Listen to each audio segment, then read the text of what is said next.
If I had to name 10 artists that I've ever been involved with, Rugby used to be in the top 5. Sugarman. He's my most memorable artist. Bob Dylan was mild to this guy. He was this wandering spirit around the city. When he opened up and sang, you went, whoa, this guy's got it. But I was very surprised that when I first heard the story, it sounded like fiction, I thought. It sounded like it was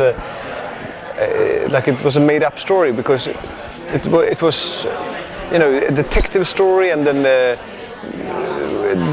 a story about the lost masterpiece, and then there was this resurrection of a person that everyone knew who was dead. I thought it was, I personally thought it was the best story I heard in my ever. Like all stories compared to any story.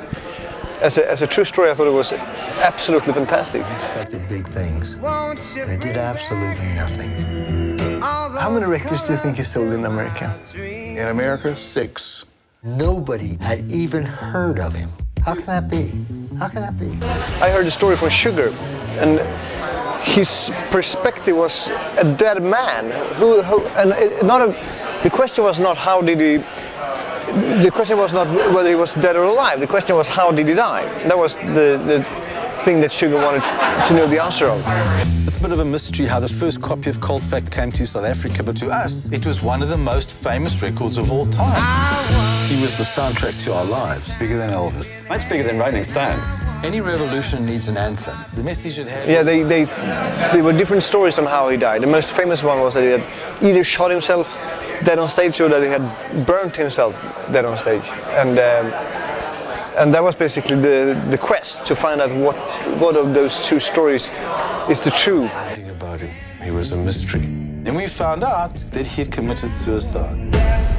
The story differs a lot, and a lot of people have different versions of the story.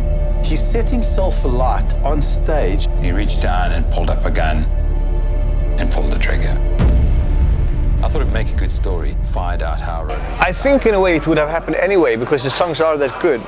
I think it's very strange that those songs were not famous all those years. And I think that someone would have done this story even if I wasn't involved. But at least it happened now. I mean, that's the only reward I can kind of feel is you know, it's true that he's 70 years old and he's touring right now in America. Said wanted, and have you seen this man? As a matter of fact, I have seen him before.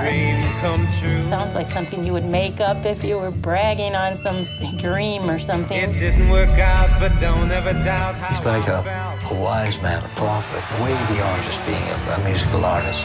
He never stopped thinking about himself as an artist.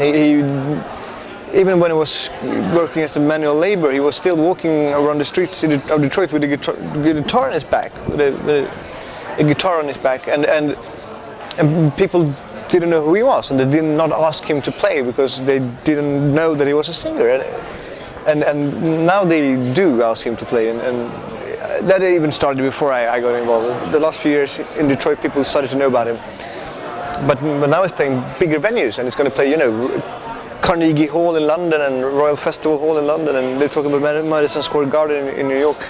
So it's getting bigger and bigger. All genuine poets and artists have. I think he's representative of the human spirit, of what's possible. This is all too strange to be true. These are the days of miracles and wonder. It's like coming home.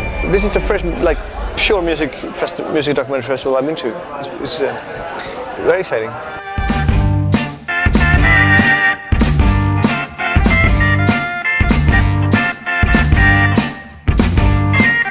Why always moving, always on the